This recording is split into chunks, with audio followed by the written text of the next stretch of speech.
welcome out to Construction Employers Association. This is one of our probably monthly, bi-monthly lunch and learn sessions we do. I wasn't sure if we'd have a packed house today, but we do, which is a good thing. We have a good turnout. I have a shout out for my friends from Sandusky. I'm a Sandusky native. Good to see you down there. But we would like to, maybe just from a housekeeping standpoint, share a couple of pieces of information. So we figured out where I think the kitchen is with sandwiches and beverages, so feel free to help yourself. The best way to the restrooms will be back through the kitchen, all the way down this corridor, and there's a set of men's and ladies' rooms, should you need those. We plan probably to go until about 2:30.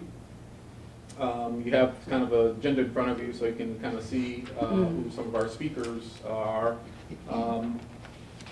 But I'm Glenn Shoemate, Director of Education and Public Affairs for Construction Employers Association, and there are one missing a staff person so far, right?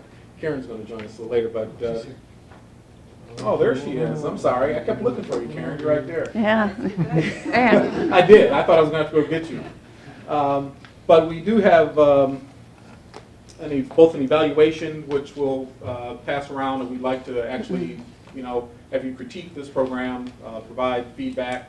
We put these together really for the benefit of our members and contractors to try to improve their business operations. And there's a couple other questions at the bottom about upcoming classes and areas of interest that would help us kind of gauge the types of programs that we offer. And I think with that, I'll start with Kent Kreitzer, and we'll go around the room and maybe make introductions. Afternoon, everyone. My name is Kent Kreitzer, Safety Director here at CEA.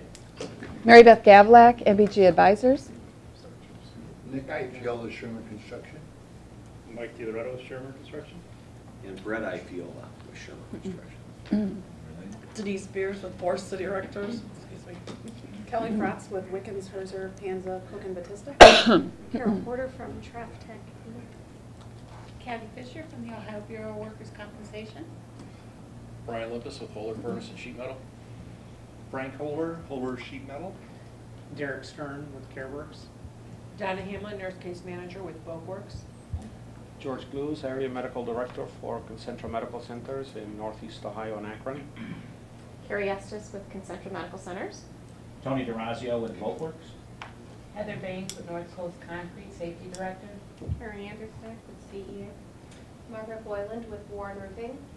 Jason Clark with Platform Cement Contracting. I am co-chair of the BWC committee along with Kent. Basically, the BWC committee is a branch of the legislative committee here at CEA. Its focus is on BWC issues. This is an interesting, exciting time with the new regime in Columbus, some of the reform happening. There are 3 big bills on the floor right now at the House under consideration, so encourage you to kind of get updated. I think we'll touch on some of those bills and topics as the presentation goes along, so please get involved, ask questions. The BWC Committee of CEA, we're always looking for new members. This is just one of the things we do, always looking for insight, input. Kent recently testified down in Columbus in front of the BWC, so CEA is actively engaged, actively involved.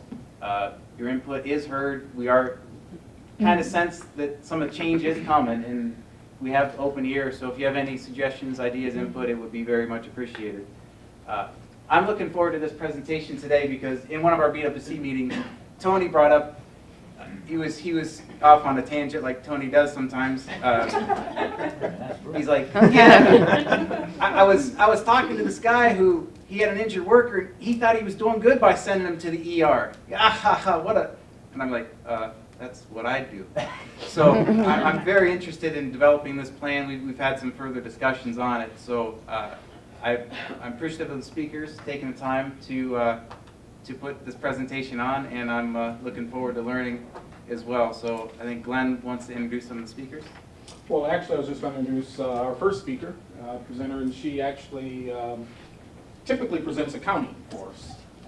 She's a CPA, but also supports and develops with a number of our contractors, provides some workers' compensation services. And so we were just talking about this program. This originally supposed to have been a safety program, Kent Kreitzer. And so he said, oh, I got the perfect program for you.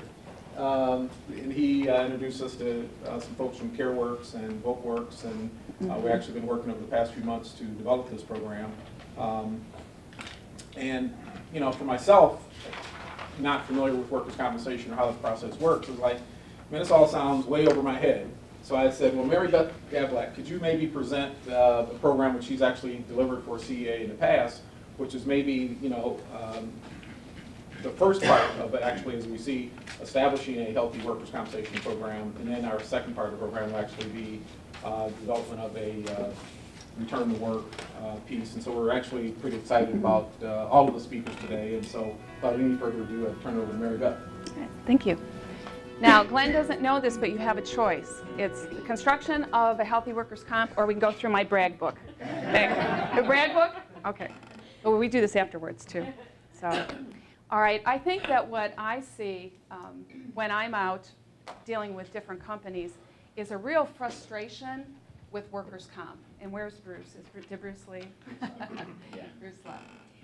But a real frustration with the workers' comp system. And I know, too, that we have a workers' comp, someone for workers' comp here, so I'm hoping that you'll be able to jump in here, too. But I think part of overcoming the frustration or feeling overwhelmed is knowledge. It's understanding the system. And I think that that's the basis for having a good workers' comp program, a sound workers' comp program, is knowledge. So what I'd like to do, Kent, is to have this work. There we go, thanks. I don't have my glasses on either, so. So I think what you want to look at first is the basics for workers' comp. And I think one of the misnomers that I hear sometimes is that people don't understand, companies don't understand that it's sole insurance and it's a no fault. So it doesn't matter whether or not something happens that you know, the company feels, oh, well, it was just, we told them not to do it that way, or it's stupid or whatever, but it's no fault. You know, there's only 4 in the country that are a state program as we are. So it's different, and you know, if we were in Pennsylvania, you'd have Travelers or someone else that was handling it. But again, you know, in the state of Ohio, the state is the only place that we can get workers' comp. All of the employees are covered, and you know, there's 2 different pieces of this. You know, you've got medical costs that are paid for the workers. But what we also have is for workers that are hurt and that are out, that they also have wages that can be paid. And we'll see just a little bit further on that the wages or some of the permanent awards or partial awards that are given is what are very costly to companies. Now, what does workers' comp do? What should they be doing? And they're looking at the claims, and they're determining what wages they want to pay, and they're assigning it a number. They have actuaries that are looking to see how much are we going to charge the employer, you know, for this particular claim. And if there's any kind of awards, they would be the ones that would calculate that. You know, when we talk about claim calculations too, well, I just talked to a group of about 50 last week on workers' comp. And I think sometimes field workers in particular think that, well, what's the big deal about workers' comp? The state pays for it. You know, it's not coming out of the company's pocket. The state pays for it. Well, and the way that I've tried to explain it to employees or even to supervisors and foremen is, you know, think about your own personal car insurance. You know, your own personal car insurance, if you don't have any claims, how are your rates? Lower, right? What happens when you get an accident? What if you have another accident? What if you get a DUI? I don't know. All right, you don't. Oh, good. That's good. You don't know.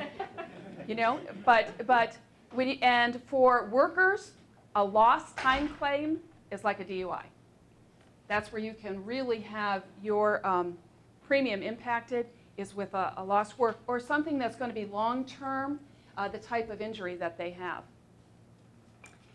Now, I think, and this is what Glenn was addressing, is that, you know, you're talking about this, what do you mean? What's an MCO? What's a TPA? You know, here are the players, the team members for your workers' comp program. You know, you've got, of course, the company and the injured worker, but the other two key players, other than the BWC, is one, the MCO that you're going to hear from in just a little bit. The MCO is the arm that handles the medical care. And it's very important, you know, and now the month of May is the month, too, that employers once every 2 years have the ability to choose who they want on their team. And this is a very important decision, you know, and Tony and I were talking about a few weeks ago that in order to have a sound program, again, I'm talking about knowledge, you need to understand who the players are, but make good choices for your company. And having a strong team member for both the MCO and the next one, the third-party administrator, are critical. Think about it, you know, sports. You know, if we want to have a winning team, we can't just send one player out there. You know, we're not sending out just Colt McCoy, and it's not Colt anymore, who is it, you know? You know, you can't just send one player out on the field or on the basketball court. We tried that too. But, you know, you have to have a good team. And the company is in control of, you know, as far as we have to work with the Bureau of Workers' Comp. I've already said that. But you make the decision who's going to be your managed care organization and who your third-party administrator is. Your third-party administrator is the claims portion, the legal side of your claims. And they're critical pieces in this whole process. I think that when we talk about the responsibilities of, for the company, and you know, the critical element is that the owner has to truly believe, you know, in safety and committed to it. I mean, how many of you have children? You know, children, they listen to what you say, but then what you do. What makes more impact? What you do, your actions. And so I've seen the best programs are the programs that the owner is truly committed to a safety program and committed to assigning a person the time, you know, and money, and also communicating to people. And when he or she's out on the job site, actually walking around and looking and talking to employees so that they see, you know, they really are serious about, they want us to go home the same condition we came in. Some of my program, I'm going to jump over because this is just a brief overview, but this is some of the things that you have to have for a sound program. You've got to have policies and procedures. You know, your safety program has to dovetail with your policies and procedures too. And, you know, some of the things like the documentation is so important. Incident reporting, you know, and Kent, I'm sure when he goes out and he talks to companies, that he's looking at what are your procedures, how are you documenting, you know, when you have an incident so that you understand what kind of incidents and perhaps how to prevent them. The education, and then we also look at other ways that perhaps we can work into our safety program, things like transitional work too, to bring someone back sooner, rather than just having them be at home. You know, I've worked with companies for workers' comp for over 20-some years, and it's very sad, some of the cases that I've seen. Particularly, I remember one where it was a back injury, and it was real serious. And here's somebody who he wanted to work. He wasn't just staying home because he just wanted to stay home and collect non-taxable BWC, but he wanted to work and he couldn't. And he got, I mean, there was a depression that was a big part of his issues. So, you know, when we're looking at who we pick as team players too, you know, you want someone to be working with you that has the same kind of values too. And if we want to bring them back to work, or if we have transitional work, that you've got a managed care organization that's going to be proactive and help you do that. Of course, a company has to have a designated employee. And there's certain things that a designated employee, as far as terms that they have to understand. And again, if we look here, we talk about experience rating, which is just your premium, how much you're paying. Manual codes, but once again, the designated employee or anyone that's running a workers' comp program has to know who a managed care organization is, who the third-party administrator is, and how different accidents impact your rates. Experience rating, is how the Bureau rates. And then, I talked before about insurance. Somebody who is base rated is 1 if we were brand new. You said you want to start your brand new 1. But then depending on if you have better than expected, then you'll be below base. What happens if you have a lot of accidents? What's going to happen? You're going to be above base, and it's called penalty rated, and that's where companies can get into some serious issues as far as cost. And as a matter of fact, I was just talking with someone today that they've had some serious incidents, and their premiums are probably going to double. They'll be in the 6 figures for their premium. The rates. The rates are important, and this is where I see something too as far as knowledge, but that you have someone in your company, or if you don't have someone in your company that understands coding and rates, because that's how your premium is calculated.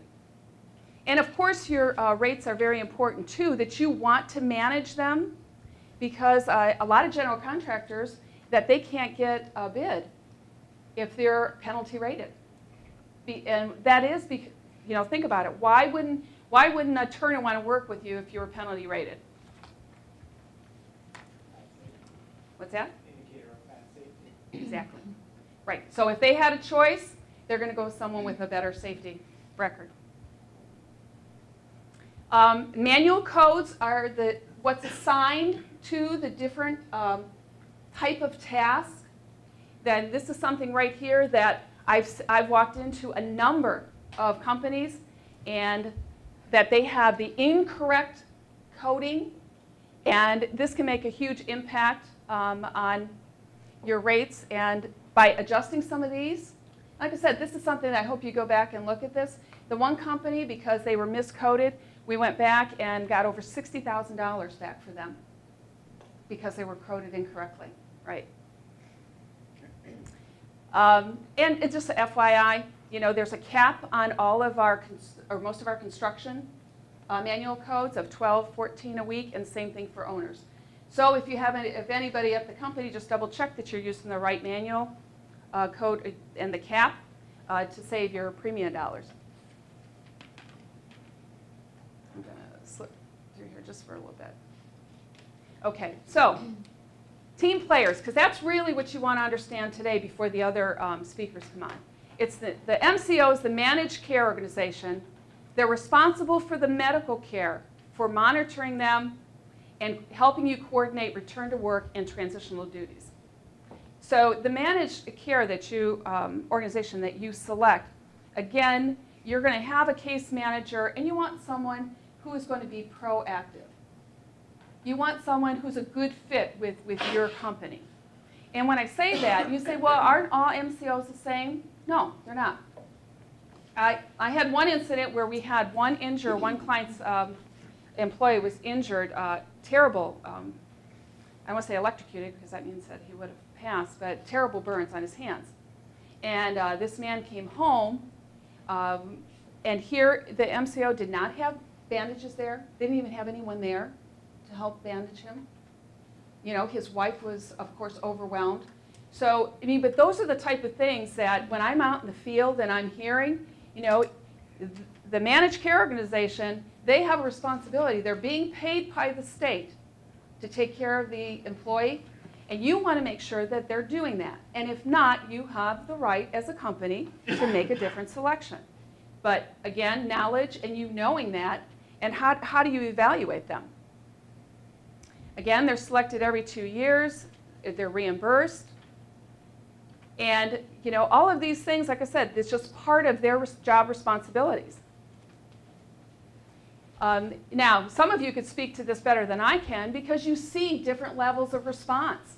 You know, I hear from some of the people that I deal with, third-party administrators, being frustrated by not being able to get information back.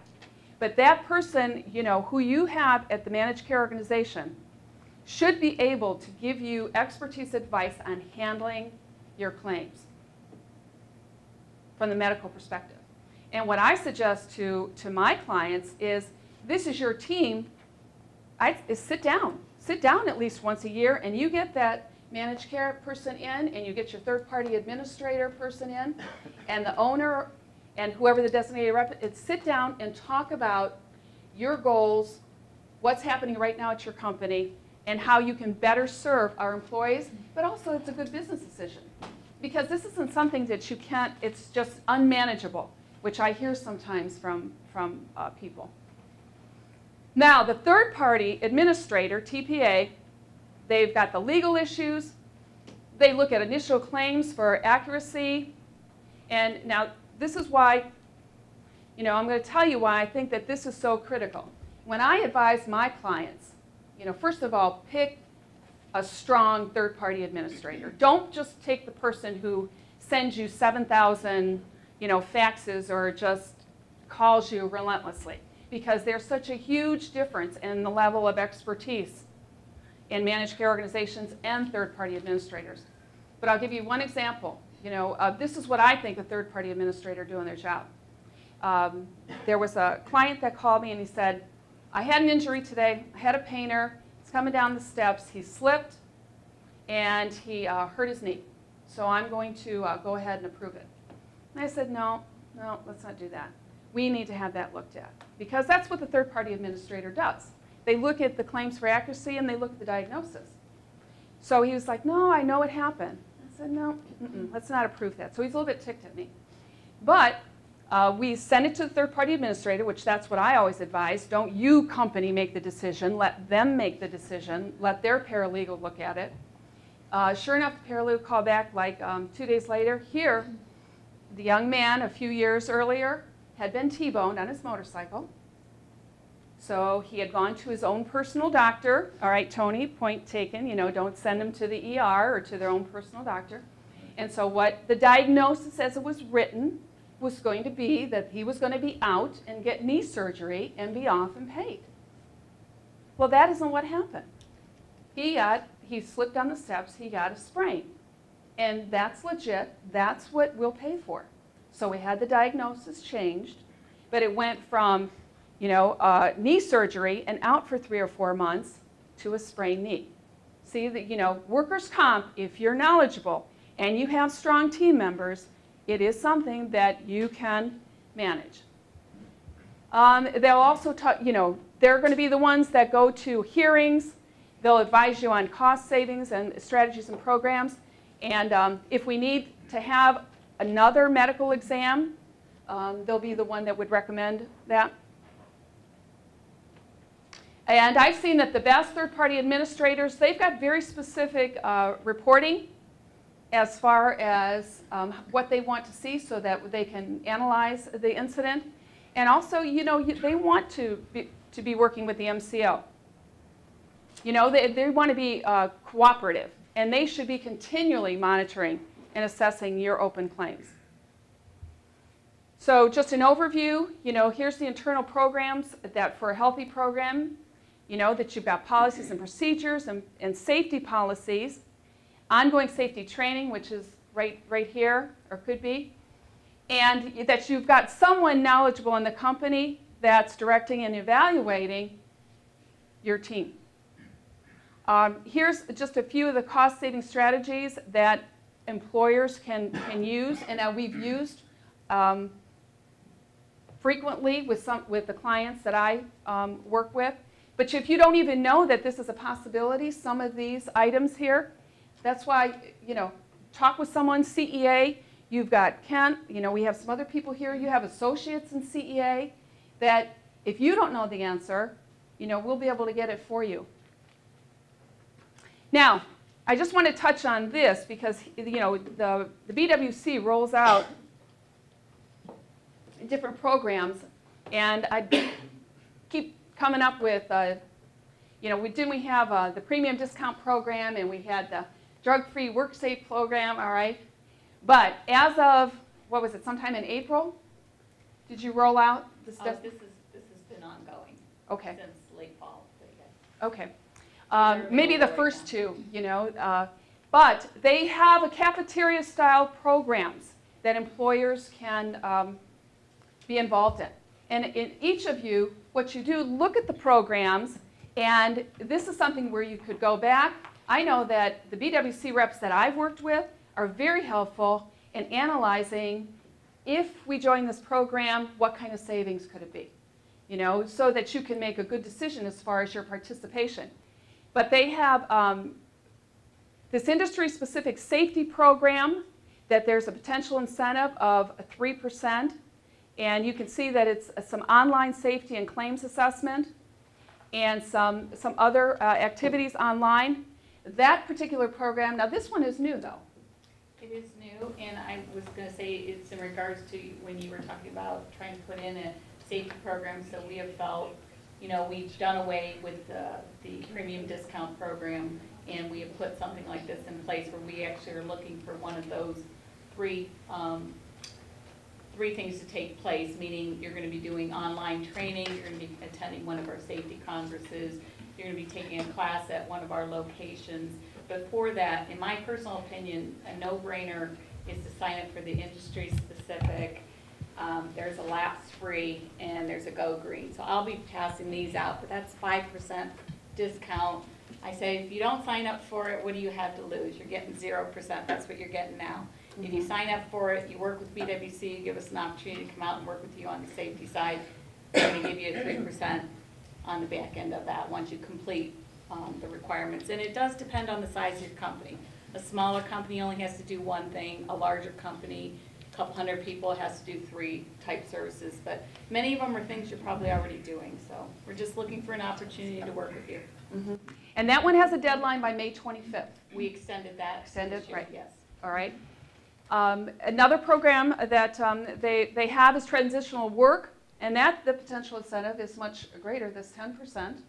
And that is actually based off of, say you had 4 claims in a year, and those were the ones that had potential to do a transitional work. You successfully returned 2 of them, you would get 5%. If you only had 1 and you returned 1, you would get 10%. So again, that's a back-end discount based off of criteria, whether they are eligible and whether in fact the employer does return them to a transitional work position. And with the transitional work too, when the rest of the group is speaking, that's where I see CEA too perhaps being able to assist these companies, because you've got all of the unions, and so when you're talking about transitional work, part of it is defining job responsibilities. And that could be a basis, at least for companies to tap into, that, hey, here's a basis for job descriptions, for us to look at to see what type of transitional work might be feasible, for us. We actually spoke with CEA about that a little bit earlier this morning, too. Oh, did trying you? to create a job bank, if you will, job analyses that we can use. So we're working with them on that. I'm sorry, I didn't mean to steal that thunder. That was okay. No problem. Okay, I was eavesdropping. The transitional work, though, too, that's also an application by May 25th. Then the other 5 programs, many of you are probably already aware of this, the drug-free safety program, which for us, if our members are in CEA anyways, we're part of a drug program, the USIP program. But drug-free safety program, you've got safety councils, VOC rehab, which I'm hoping that later you'll be able to touch on the VOC rehab, what kind of potential you can work with them. And then, as you just mentioned, Kathy, it's the Go Green discount and the lapse-free discount of the potential. You're right. Those 2 are absolutely no-brainers to do that. The other BWC programs, and I didn't elaborate on this, but all of you should be aware of that they have a 50-50 program as far as payment, and take advantage of that on the 50-50 program. And then also the safety consulting. that they'll come out and work with you, and it's free. You know, you're paying your premium. Tap into these, you know, experts. Group rating is another way that we can save money, but that's for another time. I just put some resources up here as far as, you know, going online to double check to see what's available, because it does change. So that's why being knowledgeable and staying abreast of what's going on can be beneficial, not only just the safety part of it, but also in the premium, saving money on your costs. And my last comment is, does your company use a credit card with rewards? Because if not, that's an option for you, you know, to do that. And I do have some companies that have some pretty big premiums that, you know, the owner then will perhaps get a trip to Florida or whatever. All right, so hopefully, you know, the very quick overview, though, of workers' comp, you know, you see that there's team players and hopefully have, you know, a pretty good idea of what their roles are. And now we can lead into, they can get more specific as far as what they're able to do. Well, thank you so much for having me today. It's a pleasure to be here. Before I even get into my presentation, I want to give a little bit of a disclaimer in the sense that some of the stuff that I'm going to be discussing today is some generalities. Especially when we talk in medicine, there are no absolutes and definites. And I'll allude more to that a little bit later on. What can I say? May you never have a work-related injury, but sometimes these problems are just looming over your head. So what happens when, or what do you do when you actually do have a work-related injury? Okay. What are your priorities and goals with such? One of the goals is to get the workers the medical care they need. That's kind of a given. That's kind of a basis for a lot of our talks, for a lot of our understanding. And we tend to forget to mention that, but that is key to all of this. How do you define great medical care and such? Somebody who follows clinical guidelines, care that's in a timely fashion, and care that can yield the best results, that can really help to meet what you want. What do you want? Okay, well, you want the injured worker to, once again, get the very best care. Other priorities that kind of factor into work-related injuries but sometimes get discounted or forgotten by some is accident investigation. And I think there was some discussion about that. And there are certain aspects that the medical provider can do. It actually befalls upon them, if you will, to document a little bit about the mechanism of injury, when, what, how, what were you doing at the time, and such that can help with the accident investigation, the causation of the injury, how much was it related to what you were doing at work and such. Appropriate documentation as well, I kind of alluded to that, not just with the medical notes to describe symptoms, pain, what was done, but also with BWC forms and MCO forms and TPA forms and other forms that are required to really expedite the care and make sure that things proceed smoothly, quickly, and to our desired outcome. One of the great priorities as medical providers, as always, is to be objective and unbiased. And sometimes human nature is what it is, and medicine being an art, we tend to forget that, but occupational medicine physicians try to distance themselves a little bit from what's in front of them sometimes and sort of try to be objective and unbiased in deciding what is injured, how to treat it, how to proceed, what is work-related, what is not work-related, and such. Some other providers, for example, there was a reference to a personal medical physician who, although may provide excellent medical care, may be a little biased in their opinion, and can actually have a great effect on how things proceed a little bit. The American College of Occupational Medicine has some practice guidelines for providers, for physicians. And one of the statements, some of the statements in those practice guidelines are logical and recent clinical judgment, as well as practice guidelines which form the basis for high quality of care. One of the statements from the American College of Occupational Medicine through the clinical guidelines is the rapid return to work has been shown in many instances to minimize ongoing disability and support recovery. A lot of medical providers don't see this as a need, don't understand this concept, and don't understand the implications of not following this concept. It is such a critical, paramount cornerstone of the medical care that it is one of the clinical guidelines. It is actually one of the bases for what provides really good medical care to an injured worker. And there's a lot of clinical data to support this. Emergency room, okay? I just want to digress here for a second from the slide, and I have the utmost respect for emergency physicians. They have a very demanding job. It takes years and years of training and experience to do what they do. It's a very stressful situation. You never know what's walking in the door. They are very skilled professionals. However, they are not always the best choice for an injured worker. There are exceptions to everything. If you have a life-threatening emergency, go to the ER, okay? If you have no other choice and you need medical care, if that's your only choice, so be it.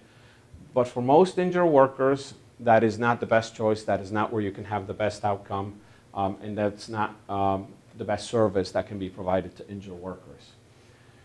Traditionally, care in the emergency room tends to be a little bit costly, not just for injured workers, but also for personal care. You got a bellyache or whatever, you go to your private doc, we'll see how much that costs. If you go to the ER, your cost can be significantly higher, okay? Once again, if you have a life-threatening emergency and such, the ER is the place to be, okay? That goes without saying as well. If you look at insurance reimbursements and such, ERs get reimbursed at a different rate, a higher rate. There's other factors that create a higher cost in the emergency room. Traditionally, when I see the injured workers after they've been seen in the emergency room, there really is no follow-up. The ER physician provider will take care of the folks, and we'll give them a piece of paper, call somebody or somewhere with a phone number to arrange a visit in 2, 3, whatever number of days. And that's the extent that they can provide follow-up. A lot of the folks don't really understand the medical condition, don't really understand what's needed, don't really understand how to proceed, and they can be left in a little bit of limbo. Okay? They'll call their personal doc. I'm sorry, the personal doc doesn't do occupational medicine, and here they are a little lost as to where to go, how to proceed, and so on and so forth. Okay? The ER physicians, once again, they're highly trained professionals, but they're not necessarily trained in the best practices to deal with these types of cases, these types of injured workers, and follow clinical guidelines that really help meet the goals of providing great care while at the same time returning the employees back to work and minimize disability and lost work. That's not necessarily a focus for most ER physicians. Most ER physicians, their main focus is to make sure the patient doesn't die. Within the context of the emergency room, a lot of the folks walk out of there with very poor education as far as what is going on in their health, what is going on in the injury, and how to proceed. if you want to generalize a little bit, a lot of the ER physicians, a lot of the providers really don't take the time to talk that much to the employees. It's a one-time visit. They'll never see them again. There's 10 other waiting, and here's an ambulance pulling up with a heart attack. Take your Motrin, call your doc. Good luck to you. It's a little bit of a generality, but I see that a lot. Okay? I'll ask folks when they come to see me, so what do they do for you? Well, they gave me some x-rays. What do they x-ray? I'm not sure. Okay? What do they give you? Well, they gave me some medicines. What are they for? I don't know. They told me to take this. Okay? And then the other thing that comes into that context is a little bit of the bedside manner, if you will. And setting poor patient expectations. When somebody's injured and they meet the medical provider, those first few encounters are critical in the sense that some folks don't know what's going to happen to them. Although they have concerns about their work and financial implications, but they never experienced these type of illnesses before, and they don't know what's going to happen. So kind of talking to them a little bit about what the expected course, what the expected disability in these types of injuries may be, their recovery, their ability to continue to work even though they may have a back injury but with limitations, really kind of starts to set the path a little bit that the injured worker will walk. And when done properly, it really facilitates the care a lot and really facilitates the overall management of the case. That often is not done in the ER as well. Okay. So what can happen when you end up going to the ER? Well, if you have a life-threatening emergency, hopefully you'll be alive, okay? But if it's not a life-threatening emergency, you can end up with a higher likelihood of a lost time claim. You can end up with delays in returning the employee to work. You can end up with delays in initiating the appropriate treatment, and you can end up with problems with forms, notifications, and medical records. I can't tell you how many times somebody will have a CAT scan or an MRI in the ER, and I'll try to get the results, and it's just about impossible. I'll try to get some medical records as far as what they did in the ER. It's almost impossible. If I do get something, by the time I get it, we're a week and a half, 2 weeks down the line, and it's not necessarily useful to me anymore. So higher likelihood of a lost time claim.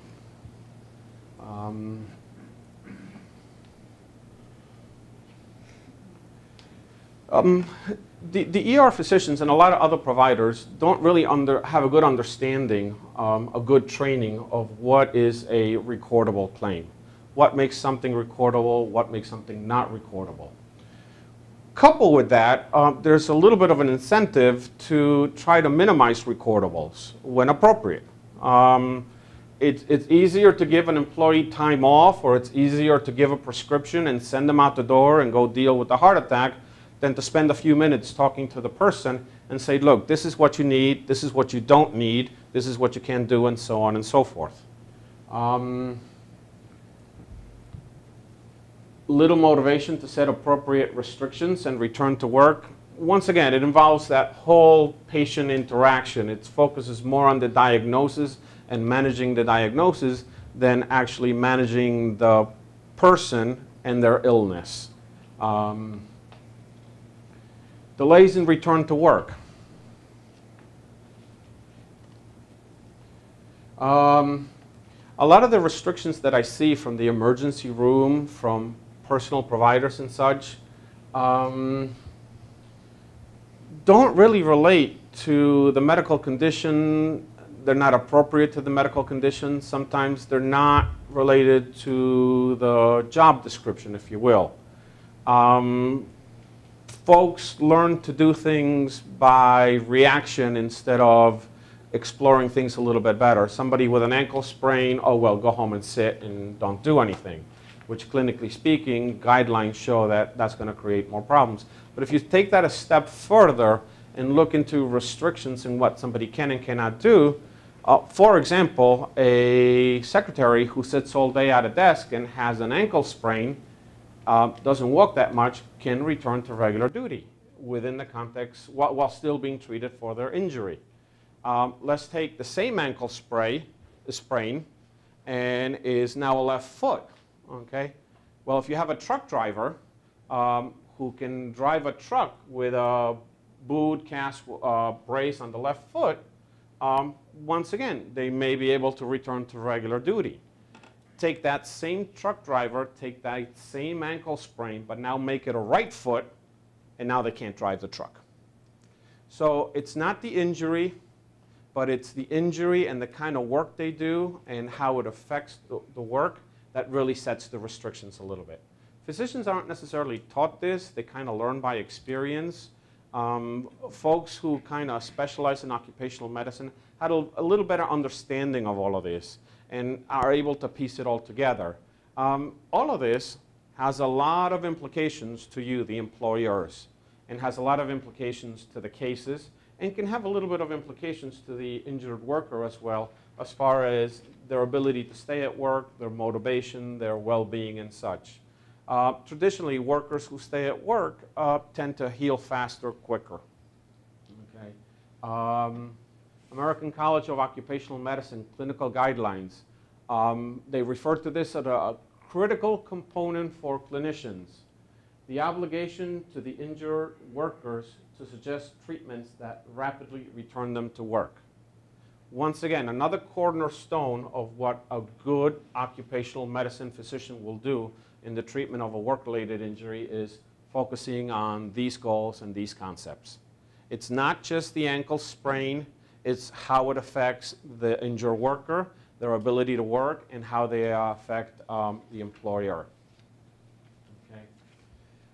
Some of the delays in returning to work. Talked a little bit about this, restrictions based on capabilities and job description. You know, somebody who injures a hand, for example, I'll see this sometimes, no lifting more than 5 pounds is very different than no lifting more than 5 pounds with the left hand. Those are two very vastly different statements depending on the job description, depending on transitional work and ability to accommodate that. So a lot of thought has to go into the restrictions and setting those appropriately. Delay in initiating appropriate treatment.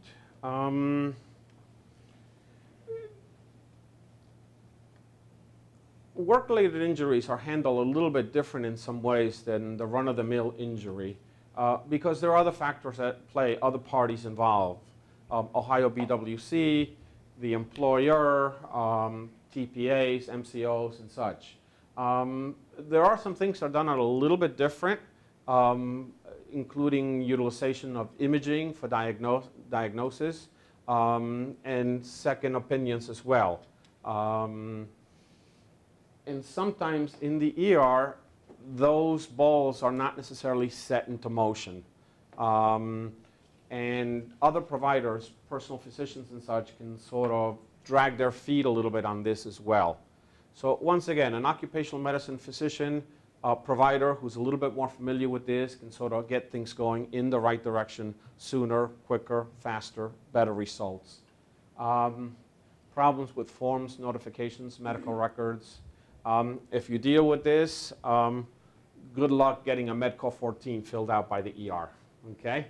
Good luck getting a C84 filled out by the ER. If you do get one, it'll probably say the employee is out for a mighty long time, okay?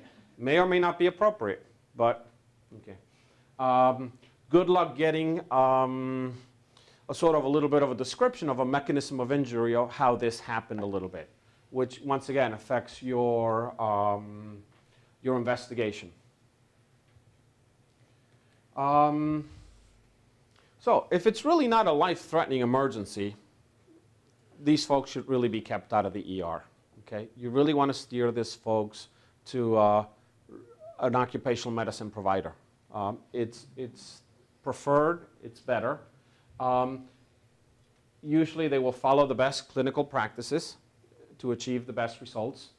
They'll focus not just on an ankle or a back, but other aspects that relate to the injury. I don't know if anybody has ever been worried, concerned about something, didn't sleep well that night, but the next morning you wake up all sore and achy and stiff. Well, somebody who's got an injury, maybe a back, for example, and is concerned about their job and concerned about their income and their bills and so on and so forth, depression, anxiety, other psychological factors, family factors, and all of a sudden you got somebody who's not sleeping well, who's got a lot of other issues coming up, and all these have to be handled within the right context. Not necessarily that other providers can't do it, but once again, somebody who's more familiar with this can probably do a little better job. Okay. And as a general rule, when you look at the occupational medicine, the American College of Occupational Medicine goals, guidelines, and such, traditionally, folks who do a lot of occupational medicine, who specialize in occupational medicine, tend to have better outcomes, better yield when you compare apples to apples and oranges to oranges. And actually, when it comes to better yields as well, let's talk about money, because that unfortunately drives a lot of things. Occupational medicine physicians tend to have lower costs for the overall case. Can lower your cost, among other things. Try to direct care to occupational medicine physicians. Now, I know some of the lawyers and some of the human resources folks over here are cringing by this slide, okay? Let me explain what I mean by that, okay?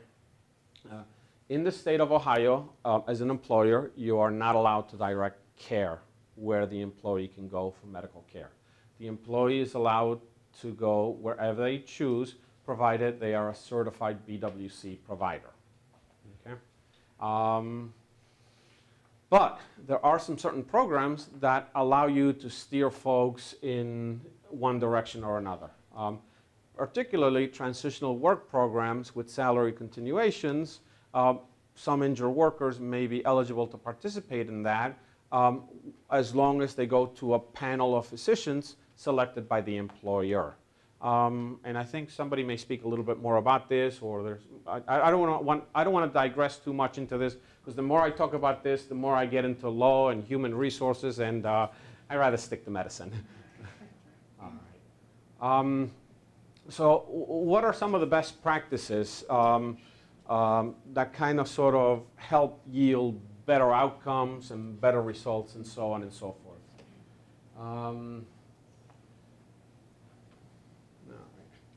So in the early phase of the injury, it's kind of important to sort of see where the injury is going, make sure things are getting better as expected, see how the injured worker is, what are his or her perceptions of all of this, make sure that the pain is diminishing as expected, make sure that the perceived disability and the psychological factors are concordant where we should be. If not, then interventions are needed. Avoid delays to return to work. Early detection of conditions. Somebody gets hit in the knee. There is a role sometimes for a very early MRI. If there's a torn meniscus, torn ligament, torn something, sometimes instead of mucking around with this for a while, just get them to surgery, get them to the orthopedic surgeon without delaying care. Once again, a little bit of a different sort of model, a little bit of a different line of thinking from folks who practice private medicine, urgent care, and so on and so forth. Other best practices, close follow-ups. That is something that we do at Concentra. We have found that very early follow-ups with very close monitoring of the injured case tends to lower the length of the case, lower the length of lost time days. And we have a ton of data to support that. Concentra's been around for about 30 years. Our founding fathers, as I call them, in Dallas, kind of started looking at the injured workers and how they treat them, what they do a little bit, and they started sorting out those things that kind of really work and help and those things that don't. And that's one of the looking at the cases, one of the things they found, early follow-ups, aggressive management of the cases tends to have much better outcomes. Coordinating care among the involved providers. When somebody needs a specialty care with an orthopedic surgeon, a back surgeon, a specialist, whatever, making sure that happens in a timely fashion, helping that specialist get approval for a specialty test, getting those notes back and forth to BWC, the MCO, the TPA. Once again, an occupational medicine physician will understand the role of all of this and can try to facilitate all of this as well.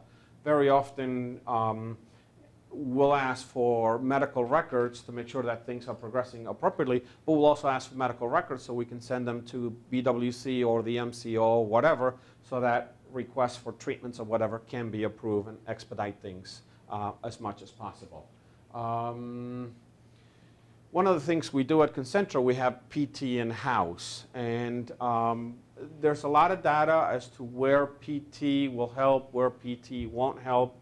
But one of the keys is, once again, coordinating the care, talking to the therapist, you know, hey, you've been seeing this guy for 5 sessions now. What can the guy lift? How much can he bend? How far can he walk? Where are we? Is he progressing as we expected? Or are there other factors involved where we need to get involved in such? And once again, best practices dictate that work restrictions should be based on capabilities and job description, not on the injured diagnosis. Delays to returning to work.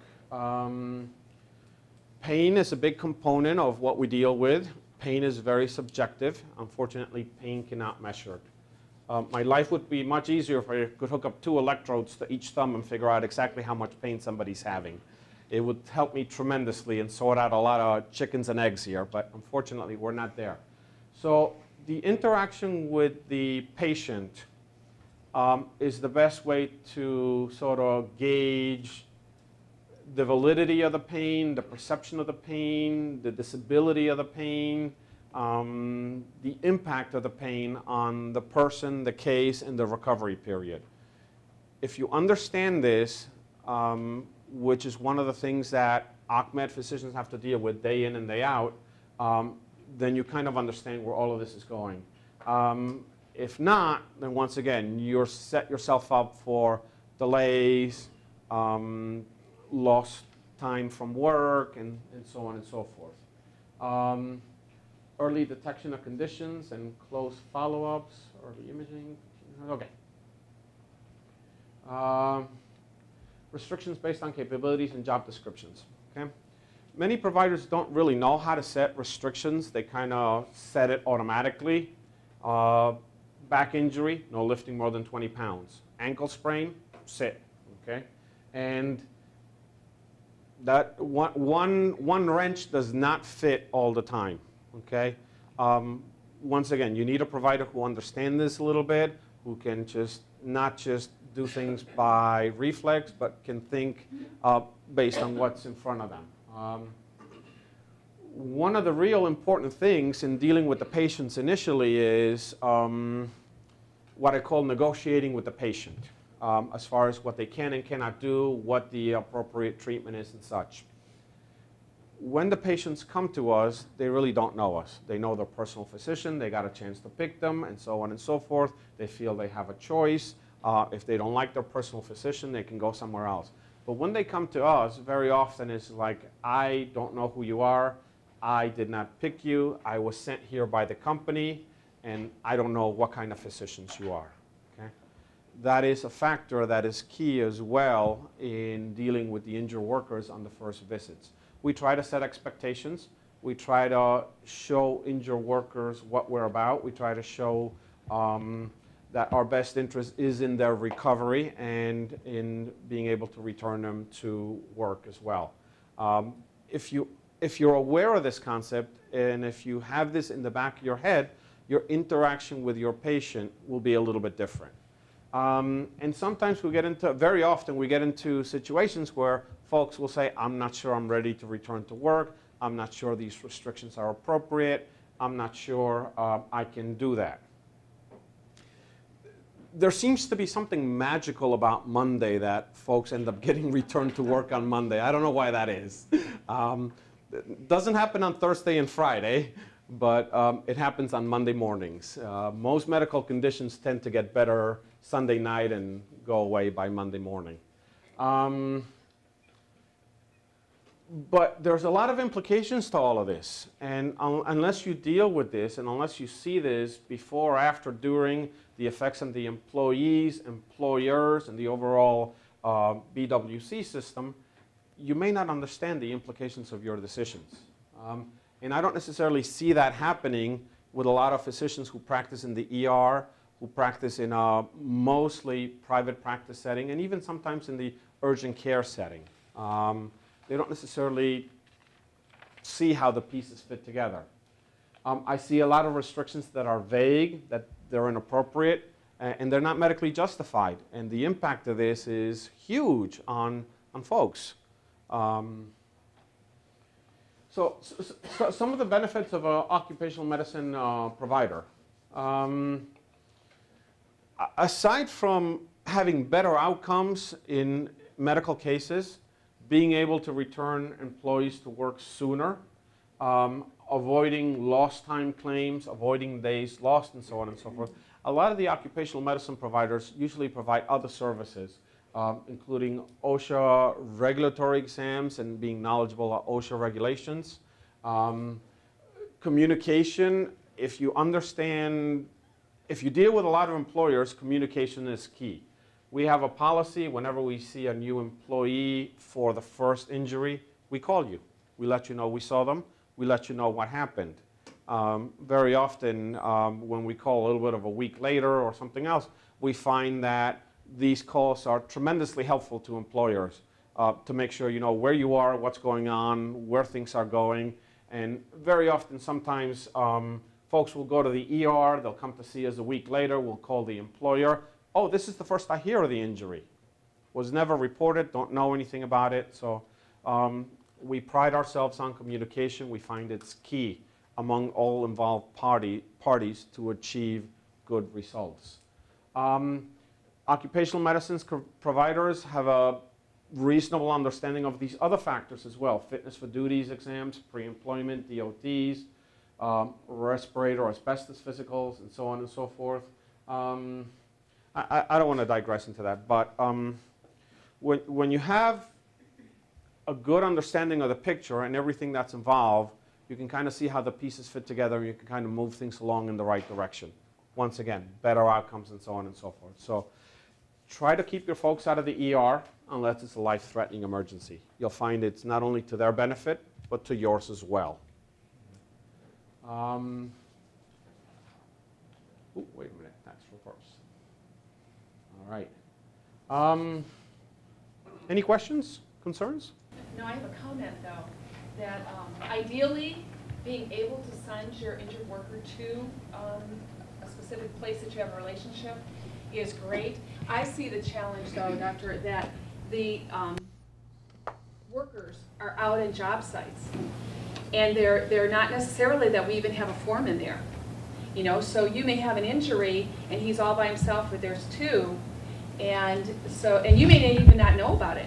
You know, I think as companies, you have to be setting that policy or procedures that you need to know about it as soon as it happens, because otherwise they'll just go to their personal because they may not even know that there's somewhere around that they could go to. And the other thing, I don't know how many of you see, but that we have the workers are in hospitals.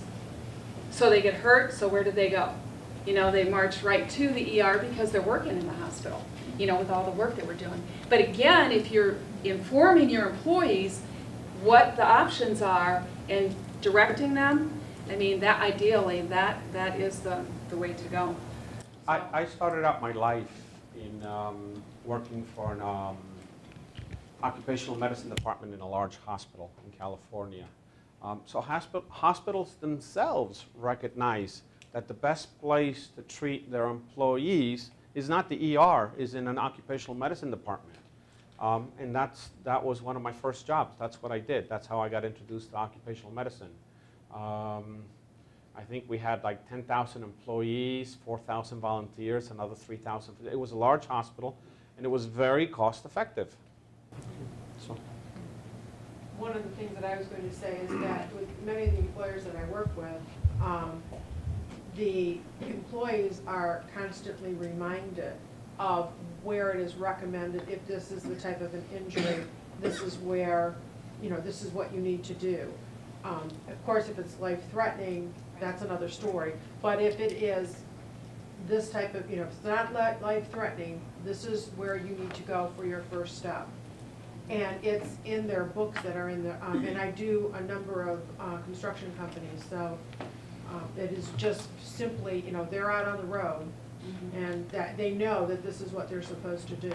And it makes it easy that way. This way, if you put it in black and white, I think that it helps you out in that respect. I mean, a common misconception is blood equals life-threatening, and that's not necessarily the case when you're dealing with cuts, lacerations, and such. We're able to deal with a lot of that in-house. To be honest, we rarely send somebody to the ER. Part of the reason for that is because we understand the role of trying to keep people out of there, and we set ourselves up with providers so that should somebody get whacked in the head and they need an immediate CAT scan, we have made arrangements with partners to do that.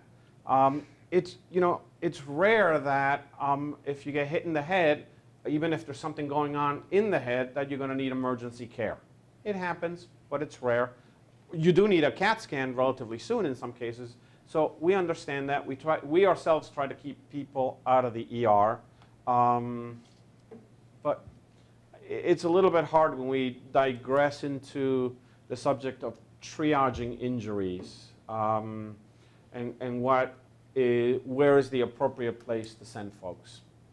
A lot of folks feel very uncomfortable saying, don't go to the ER, go to an OCMED provider. You talked about transitional work and the generic terms that you guys are putting on the paperwork. In the past, I've used Concentra. Is it still a practice of yours that as an employer, I can send you my job descriptions, I can send you my transitional work, so therefore before you make that diagnosis or before you tell them absolutely. light duty versus time off, giving them that Monday to return on that Monday?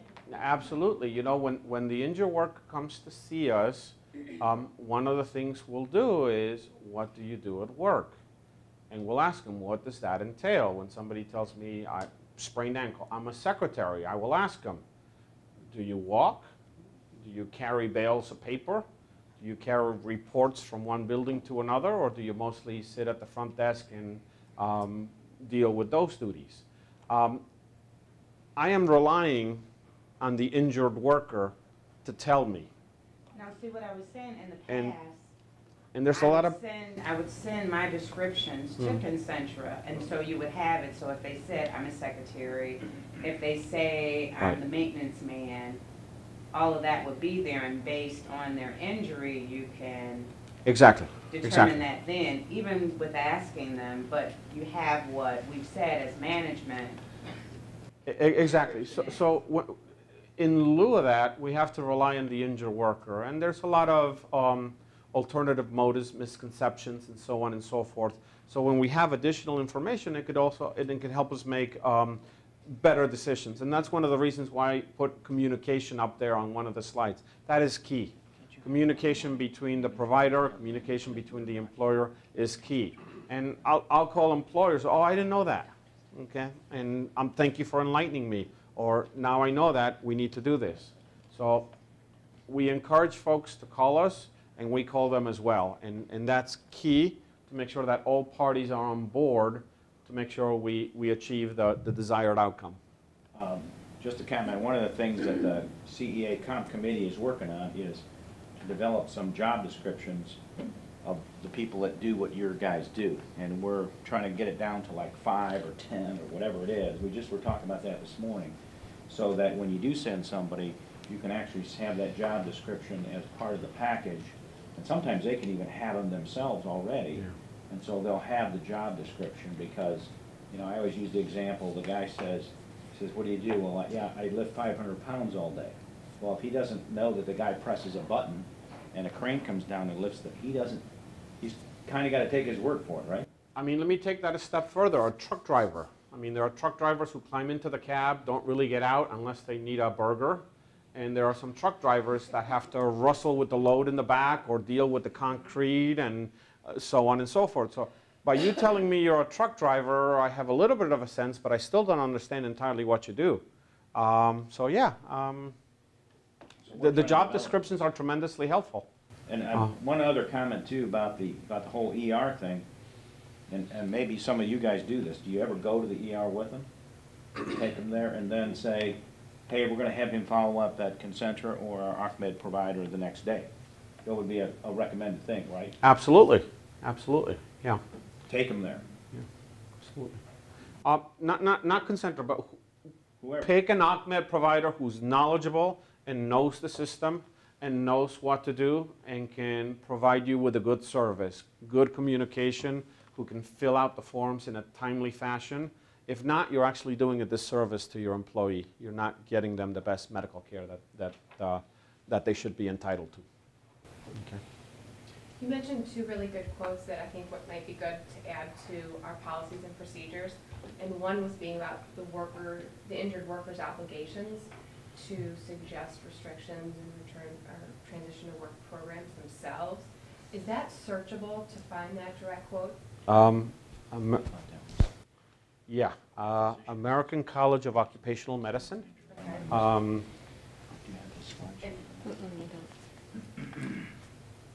Send me an email and I will respond.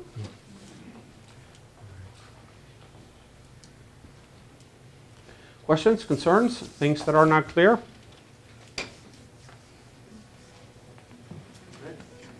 Thank you so much. Thank you.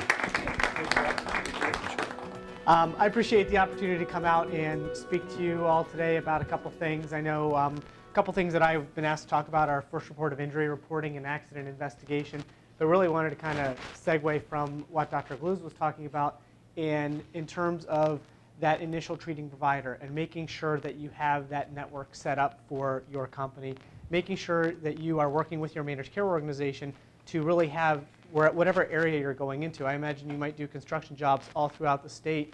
Having somebody who can help you identify that initial treating provider that's going to best serve you at that particular job site, that's something that we can do from our standpoint at the managed care organizations and specifically at CareWorks to help you identify, if you're in Columbus, who is the best provider to go to and what's the closest to the job site that you're going to be working on. From our standpoint, we have 15 account executives throughout the state of Ohio. We know the local doctors. We know the good docs. We know that in Cleveland you're going to be well served by Concentra. We know as we get into Columbus who the doctors are down there that we want to work with as well. So utilize us as your resource to identify those doctors and really help you steer your employees over to the right place. As Dr. Gluz said, it's very expensive when they go to the ER, not only from that initial cost, but also from the outcomes. When you're looking at something, not to belittle ER docs, I know some very well, but what we tend to see from ER docs is off work times 3 days, follow up with your family physician. It could be a hangnail, it can be a broken leg. That's what we see out of the ER docs because it's treat and street. They're just trying to get them back out the door. Treat and street. Treat and street. Back out the door. So really what we want is somebody to go to that OC Health physician if at all possible so that they can develop that relationship and begin that treatment process so they're able to come back into work doing some of the programs that I'll talk about in a little bit as far as transitional work and just making sure they get good care. They're going to get better care if they go to an OC Health physician versus going to the ER doctor. Imagine the ER doctor has somebody over here who's having a heart attack and they have John over here who's got a lumbar sprain strain. Who's going to get priority? I know I'd want the priority to go to the heart attack, right? But so John's going to be sitting in there for quite some time with his lumbar sprain strain while the ER doc attends to those emergent types of situations. So much better, much faster for the injured worker to go over to an occupational health physician and treat with those types of physicians. So that aside, on to kind of what I wanted to talk about, and that is first report of injury and accident investigation. Really, when looking at claims and looking at the best practices to put into place when an injury does occur, you want to make sure your employees are well-versed in, if they have an injury, what they need to do immediately following that injury. Not all the steps that they need to take, but making sure that they report that injury as quickly as possible to you. What you want to have some type of policy in place to ensure that your injured workers are reporting that claim. That could be something as simple as report the injury to the supervisor by the end of the shift. It could be that they have to report the injury within 24 hours or the incident within 24 hours. What you want to stay away from is report it ASAP, because that doesn't, you want to put a specific time frame around when they should be reporting that claim to you. You want to make sure that there are certain parameters. So if it's a shift type of situation, make sure they report it by the end of the shift. If they're reporting it by within 24 hours, something along those lines, so you as the employer are notified of that injury as quickly as you possibly can be. That is really key to getting control as to what's going on with the claim. Now, this may be an incident. It may be that they did not need to go seek medical treatment, and that's great. That's phenomenal. You want to know about those incidents just as if it were an injury. You just don't need to take the extra steps to report the claim. But in Ohio, an injured worker has 2 years to file a workers' compensation claim. I don't remember where I was yesterday. Okay, so especially now in this time of my life, I don't remember where I was yesterday. I won't remember today or tomorrow where I was today. We're all very busy. We all have a lot of things going on. So if you don't have that injured worker document that incident on that particular day or very close to that particular day, what happens if 3 months down the road, he or she comes back to you and says, hey, do you remember when I kind of told you that I hit my hand on the door? Well, now my hand hurts and it's gone all the way up to my shoulder, across to the other shoulder, and back down the other side. And so my entire body hurts. You don't have anything to really contradict what they're saying. If you don't have that incident report filled out from that date of the injury, you don't have anything to contradict what they're saying. If you have that incident report, John comes in and tells you, hey, look, I banged my knee. It hurts, but I think I'm going to be okay. I don't need to do anything for it. They never get treatment. Great. What if 3 months later, they're going to an occ health physician or they're going to the ER and they mention that I banged my knee at work and all of a sudden you have a torn meniscal tear? You don't have anything to really contradict that. They're saying, I heard it at work. How did you hurt at work? You know, I have this incident saying that you banged your knee. That mechanism of injury wouldn't necessarily result in this type of an injury. So you have a very good way of identifying up front, on this day you complained of your knee, now you're complaining of your knee, your foot, and your hip. Why, how did this change, and what exactly happened with this type of an injury? So trying to get that documented as quickly as you can at the very outset of the incident or the injury. And again, incidents where there's no medical treatment sought, those do not need to be reported to BWC. So you don't need to report them to the managed care organization. We don't need to report to BWC. Just keep that in your file, because again, if 3 months later that injured worker comes to you, you want to be able to pull out that piece of paper and say, here's what you said happened, then here's what you're saying happened now. Why is there a discrepancy? And oftentimes there is a discrepancy when they're waiting that long to go and get medical treatment. And you know, if it's a year and a half later, are you going to remember? Again, I know I wouldn't remember. I won't remember tomorrow. So making sure you have that information documented as quickly as possible is great. One of the things that we do for our customers is create injury reporting packets that basically put all the forms in one place for your employees. So not that you want to hand this out to the injured worker before an injury occurs, but having this information on file so that maybe your supervisors have this information, or if you have job trailers or trucks on a work site, you have this information in those areas that the employees can go and get this information or can go seek assistance from a supervisor who will then give them this information, identifying, you know, in this packet, we oftentimes, for construction types of industries, we'll put the local treating providers. So if you're doing a job in Columbus, we'll put a list of the initial treating providers in Columbus that we would recommend that your employees go to. If your employees aren't familiar with Columbus, we'll oftentimes build a map so that they know, okay, this is where I am, this is where the local initial treating provider is, so I know where the closest provider is that I need to go to. So helping them identify where they should go for that initial medical treatment, also helping them identify from a best practices standpoint, what do I need to do to get this claim filed as quickly as I can so that everybody's aware of what's going on in the claim.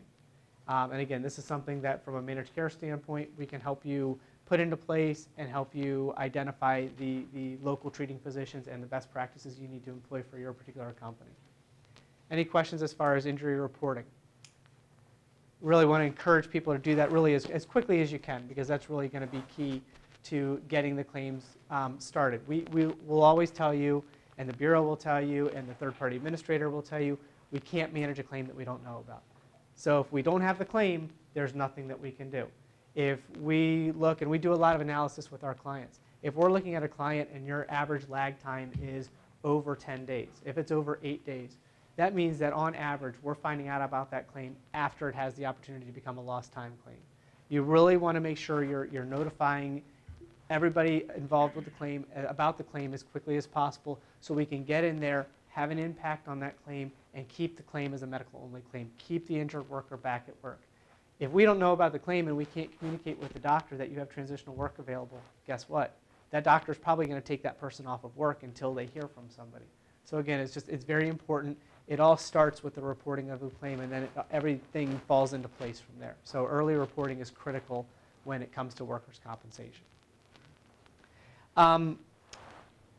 Really wanted to talk about transitional work as well, and that kind of is the next thing. So as we get the claims information, the first thing we're going to do at CareWorks is pick up the phone, and we're going to call the physician. We're going to call the employer, and we're going to call the injured worker. We're going to find out from the employer, do you have transitional work available? And if the employer says, yes, I have transitional work available, I can accommodate restrictions, we will call the doctor and say, okay, doc, where are we with this? Can we get a release to return to work full duty based on the type of injury that the person has suffered? If we can't get a release to return to work full duty, okay, doc, we can accommodate restrictions as well. Please let us know with what restrictions this employee can come back to work. And I'll get up on my soapbox for a minute. The one thing I can't stand in this industry, no offense, doc, is when, and you don't do this, but when a doc says they're totally incapacitated. There are certain situations where somebody is totally incapacitated. I totally understand that. Usually they're in the hospital. Usually it's an emergent type of situation where they're bedridden and they can't get back to work. In most cases, the injured worker is capable of doing something. They're capable of coming back to work. If they're going to see their doctor, that tells me they're capable of either driving a car, riding in a car, taking a taxi, taking a bus. Somehow they're getting to the doctor, because in my experience, not a lot of doctors are making house calls these days. So the injured worker is somehow getting to them. So if the injured worker can get to the doctor, then there is some way that they can get to the office, whether it be you may have to pay for a taxi to bring them in. If that's what the doctor describes, that may be something that they have to do based on the medications that they're taking. There are creative ways to bring people back to work in a transitional work assignment. I had a client out in the Sandusky area a couple years ago, and we had a doctor out there, not an OC Health doctor, who was writing restrictions of employee must lay down 8 hours out of the day. I'm like, okay, wait a minute, doc, time out. They have to lay down 8 hours of the day. Okay, well, we'll give this a try. So this employer was a nursing home type of facility. They said, all right, doc, we'll call your bluff on that. They made a transitional work offer to the employees of laying down 8 hours out of the day. The employees were reading to the residents. They were talking to the residents. They were doing something that was providing a benefit to this employer. The employer is there to serve the residents of their facility. So these injured workers who had this lay-down restriction were brought back in. They put them on a cot. They put them on one of their beds, and they wheeled them around, and they had them reading to the residents, talking to the residents, doing everything that they could within the confines of laying down. Happened with 2 injured workers. 2. And then all of a sudden, hands were laid on, they were healed, they could come back to work, and we've never seen that restriction from that doctor again. He still practices there, never seen that restriction again. Sometimes the employees will see what they can get away with, and sometimes it's a matter of calling their bluff a little bit and seeing, do you really want to come back to work and do this? They didn't want to read to the residents. They did not want to lay there all day talking to the residents. They just were they were thinking that this was their way of getting out of work. When the employer kind of called them on it and brought them back to work with those restrictions, they got them lifted as quickly as they could. So sometimes it's a matter of being creative with your transitional work assignments as well. And really, when we look at transitional work, you want to make sure of 2 things. You want to make sure that the work you provide to your employees in a transitional work assignment is meaningful. You want to make sure that it's providing a benefit to you as an organization. Now, that's something that you have to make the determination of. What's going to be of benefit to your organization? How is this going to provide a benefit? Reading to the residents for this one employer, that was a benefit. They were serving the residents. They were providing them with something to do. It met that litmus test. I have another client, this was years ago, they used to have this phone on a desk in a room. And there was a door, no windows, and it was a red phone plugged into the wall. And this phone, they bring the employees in who were on transitional work. You weren't allowed to bring in a magazine, a newspaper, nothing. You had to sit there. This phone, they told the employees, was the most important phone in the company.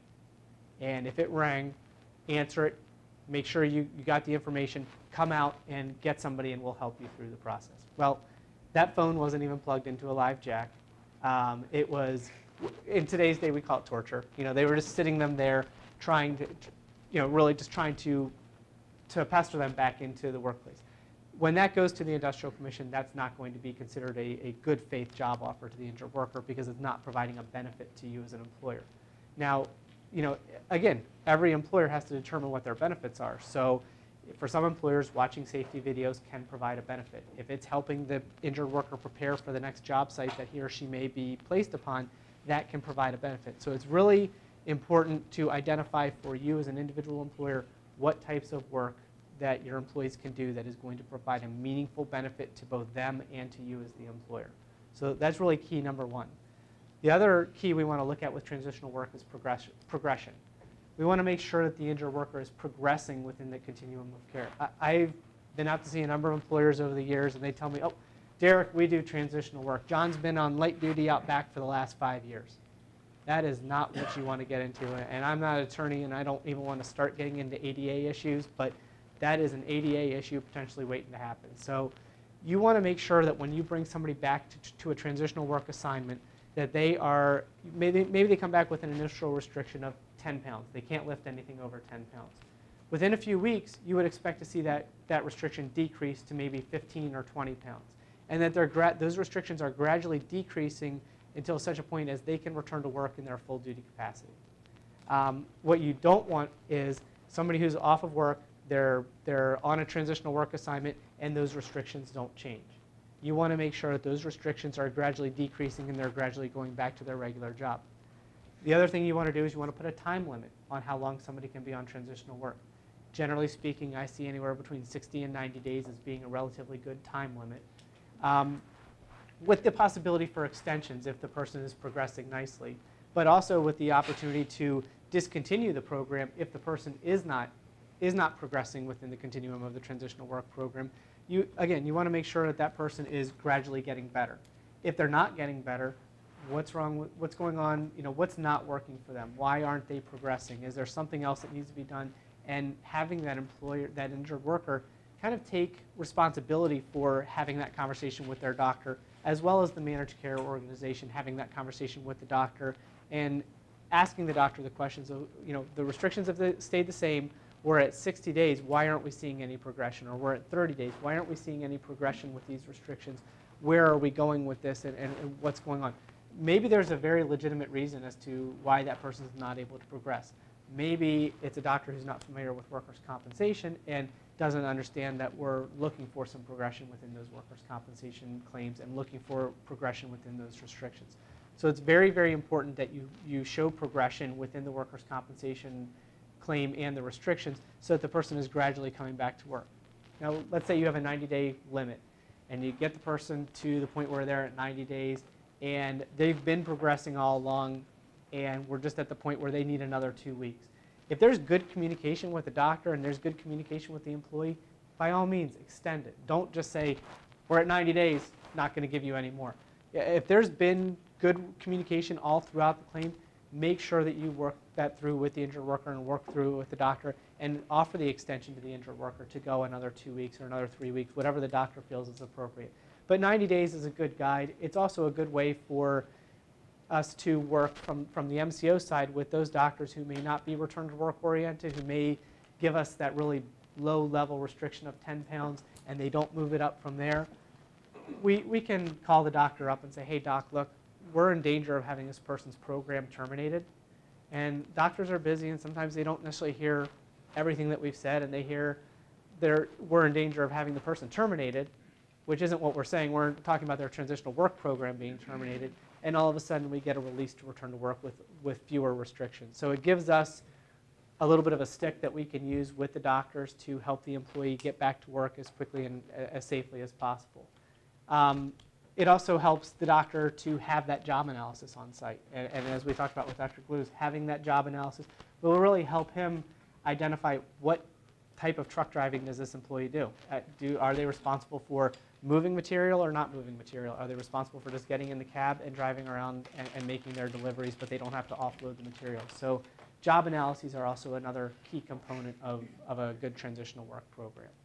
And really, again, making sure it's progressive, making sure that we're seeing that employee gradually go back to their regular job opportunity.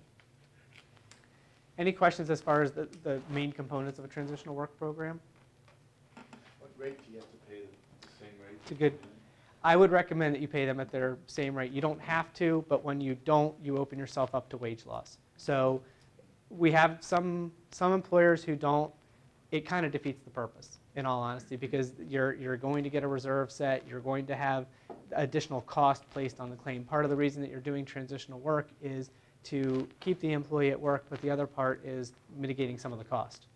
And that kind of goes into another piece too. The studies have shown the sooner somebody comes back to work, the more successful they will be with that return to work, and the more likely they'll be able to reintegrate into the workforce. If somebody's been off of work for 2 years or more, the chances of them re-entering the workforce in any capacity is virtually zero. And think about that. We identify work with our life. If you go to a party, Tony, you go to a party, what's the first question you're asked? What's your name? Second question you're asked, what are you drinking? Third question you're asked, what do you do? Right? That's within the first 3 questions that we get when we meet somebody new. I guarantee those, at least the first and the third are the questions you're going to get most often. And so, it's the way that we identify. And so if you take that identification away from an injured worker, they're kind of out there on an island. So when they do get to that point where they're ready to go back to work, either for you or for another employer, there's going to be a lot of resistance and a lot of hesitancy on the part of that injured worker to potentially go back to work. So again, the sooner we keep them involved in that workplace, the more successful you're going to be with that overall return to work in a full duty capacity. The Bureau is getting ready to, well, 2 programs. Mary Beth talked about one, and that's the Transitional Work Bonus Program. That is out there and available now. And as she mentioned, you can get up to a 10% bonus or rebate, really, for having employees return to work over the period of time from July 1st, 2012 to June 30th, 2013. That is if you apply by the May 25th deadline. And tell me if I'm stealing what you're going to say, Kathy. Good. Okay. So basically, the deadline was April 30th. The Bureau has extended that to May 25th. Couple key things that you need to have in place for that program. You need to have a transitional work policy and procedure. You have to have job analyses. You have to have community resources page, basically a documentation showing that you have local treating providers that you're recommending your employees go to. You have good communication with your managed care organization, and just really a listing of all the different key components that you're looking at. And then you have to have also made sure you've done training for your employees within the last 12 months on the transitional work program. That could be something as simple as sending out a payroll stuffer, an email company-wide if all your employees can get email. There's a number of different ways you can do it. But really, the 2 key components are the transitional work policy and procedure and the job analyses. And those, yes? Derek, the only thing I wanted to say is BWC, the reason we did the extension on the transitional work is because the information that's been provided out there has been very sketchy. And for instance, the training piece that we're talking about, BWC is trying to get people to actually come into this program that do have transitional work programs in place. And what's happening is they're kind of getting kicked before they even come into us for application enrollment. So we really want to get them in, even if, for instance, you haven't had training in the last year. I encourage you to go ahead and apply and get in by the May 25th date, and then we will work with you to get that component up to place. I think what's been happening is they're getting kicked out, and we haven't got the kind of response that we thought we would get on this program.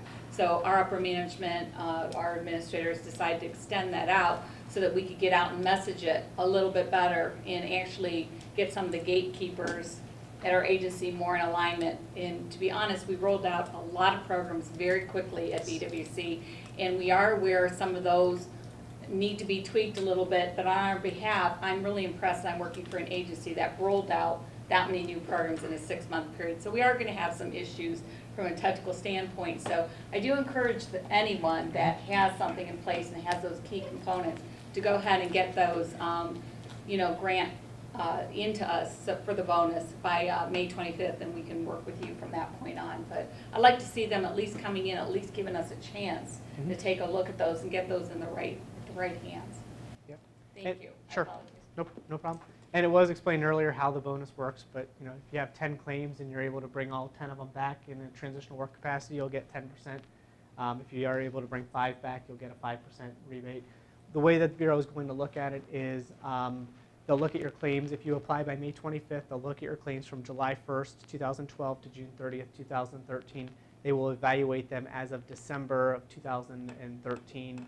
And basically, based on that evaluation, they'll make the offer, they'll make the rebate back to you at that point in time. So they're going to wait 6 months for that policy year to kind of close out and then look at the claims. They figured enough history will have built up on those claims. We'll have a pretty good idea if you've been able to accommodate restrictions, and then you'll be able to get the refund from BWC. So it's a great program. I know when BWC was looking at designing this, I was working with their Director of Legislative Affairs, and one of the things he heard consistently from the employers that I took him out to was, we really want to see, we understand that there was this transitional work grant and that was a great program, but we'd also like to see some immediate results from our action, from taking the action of the transitional work program that we've built.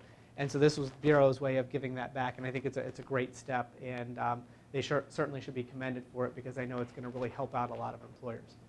The one thing too, if you are an employer who's participating in the deductible program or the or group retro or individual retro, you aren't eligible for the program. So you're not eligible for the transitional work bonus. So just make sure that you keep that in mind. If you're not sure, certainly talk to Kathy, talk to the Bureau, talk to your TPA. They will be able to tell you whether or not you're in one of those programs. The program you are available for that the Bureau is getting ready to roll out here on July 1st is the transitional work grant. And that is something that we don't have all the final details on yet. We're still waiting for those to come out from BWC. But basically, that is where the Bureau will put into place, they will help you put into place a policy and procedure, the job analyses, so 2 of those critical components that we're looking for the transitional work bonus, as well as all the other parameters that go around the transitional work program. Those, as we've all kind of mentioned today, Dr. Glues mentioned that he needs the job analyses. We need the job analyses from the MCO standpoint. You need the job analyses from a job safety standpoint, and just kind of the ability to get information over to all of the providers. They're really key. And so, again, we don't have all the details as to how the program will work this time around. We do know that in the past iteration of this program, there was a grant that was offered to employers that was basically an 80-20 grant. 80% of the cost was paid for by BWC. The other 20% of the cost was paid for by the employer. We're not sure exactly how that's going to look this time, if it's going to be 75-25, 80-20. That's still being discussed at the Bureau as far as the final outcomes and how that's exactly going to look. But with that said, even if it's a 75-25, the fact that you can get a good quality program and get that out the door and have the policies and procedures in place that you might need to really get this program up and running for your organization can be really helpful, especially as you go forward and you look at, I can also apply for the transitional work bonus with this information. The nice thing about being private employers is you have another shot at it. The Bureau for public employers allows them one opportunity to apply for that transitional work bonus, and that deadline is October 31st. For private employers, if you don't have everything in place now that you need to have in place in order to apply by that May 25th deadline, you also have the ability to apply by October 31st. And so you can submit your application to the BWC at that point in time with all the supporting documentation, and you'll be in the transitional work bonus program at that point for calendar year 2013. So they'll look at your claims from 1/1/2013 to 12/31/2013, evaluated in June, July of 2014, and they'll base their rebates on that evaluation period. So you guys have a great opportunity here, and I honestly expect things to be really busy for my company starting about July 1st as we roll out the transitional work grant program, and with people really clamoring to get in and get everything completed by October 31st so that they can apply for that second round of the bonus if they weren't able to apply on the first round. So I keep those dates in mind. Look for information from the BWC, look for information from CareWorks. As soon as we find out details about the transitional work grant, we will definitely be getting that out to people to try to get some things established. We're also going to be working with the CEA to establish a program here that hopefully everybody will be able to benefit from as well. So we're going to do a lot of different things and a lot of things to try to make it beneficial to everybody who's a member of CEA. Any questions? That's kind of my piece as far as transitional work is concerned. Any questions on that? Last thing that I have to say, and I can't get out of here without saying this because I'm prohibited from marketing for 23 out of 24 months. I get 1 month out of 24 that I can actually go out and market to employers. And even if I was normally coming out here and having a conversation, if this was March of 2012, I wouldn't even be able to mention the name CareWorks in front of you because one of you could be with one of my competitors, so I can't mention the name CareWorks. And you know what? I get to do that today. And so I'm going to take advantage of that. I'm going to maybe bore you guys a little bit with a little bit of a marketing pitch, but Mary Beth kind of led into it. It is open enrollment. And so this is your opportunity to evaluate your managed care organizations and make sure that you are with the managed care organization that is the best fit for you. I'm biased. Of course, I think we're the best. I think our numbers show that we're the best. I think that we do a very good job when it comes to return to work, when it comes to Freud turnaround. And I think those are two really key components of what an MCO should be doing is getting your employees back to work as quickly and as safely as possible. And some people discount the Bureau's return to work score, but let's look at it for what it is. With somebody who returns to work, when they return to work, it's not just for a day. It's not considered a successful return to work into BWC's eyes until that person's back to work for at least 90 days. So you can have, it doesn't count in your return to work score if they're not back in the workplace for at least 90 days. So to me, it's a valid measurement. It means that not only did the person come back to work, they were able to return to work very safely. The other component that we look at is the turnaround time. How long does it take on average for your managed care organization to get that claim to the Bureau of Workers' Compensation and all the other parties of the claim? Remember what I said at the beginning, we can't manage a claim that we don't know about. So if we have the claim and we turn that information over to the Bureau as quickly as possible, that allows them to start their process as quickly as possible as well. Our return to work score and our Freud turnaround were #1 amongst all MCOs for the fourth quarter or for all of 2011 on the turnaround, and for the fourth quarter of 2011 on the return to work score. When you look over a 9-year period on the return to work score, and it's interesting, and this is what I encourage you to do. I know you've all been getting marketing materials, both from my company as well as my competitors. Look at the footnotes, because they're kind of funny. And if you really look at the footnotes, it's interesting to see who's taken what period of time. I have one competitor out there who said, we're the return to work leader, and then in the footnote for the last 14 quarters. Okay, why 14 quarters? That's not 3 years. It's not 2 years. Why are we looking at 14 quarters? Because it makes them look the best. There's another MCO that claims that they're the #1 in terms of return to work. And then you look at the footnote, based on BWC's report card in open enrollment years. Okay, well, let's look at this. Open enrollment is every 2 years. The DODM on the open enrollment report card is 1 quarter. So for 1 quarter out of every 2 years, they're claiming that they're the return to work leader. So you have to kind of know the industry and as Mary Beth said, kind of educate yourselves a little bit, but know the footnotes and know what you're looking at. I stand by our footnotes. Our footnotes in our marketing materials, we are the #1 MCO with regards to return to work, looking at every quarter over the last 9 years. Why 9 years? That's when the Bureau started this measurement. That's when they started the return to work measurement. So that's why we say 9 years. From the inception of this measurement until the present day, we're now moving to a new measurement. But for that entire 9-year period, looking at every single quarter, we were the return to work leader by a significant amount. When you look at the Freud turnaround, we have led the industry. As a matter of fact, we really forced the industry to come down under 1 day to kind of keep up with us in terms of reporting claims and getting that information over to BWC. And that's an important component. It's something that we directly control, and it's something we can get over to BWC as quickly as possible and begin the process. So again, I gave my little advertisement. If you're not already with CareWorks, we'd love to have your business, love to have you take the opportunity to sit down and talk with us during this time period. It is, again, 1 month out of 24 that you as employers have to make that selection as well.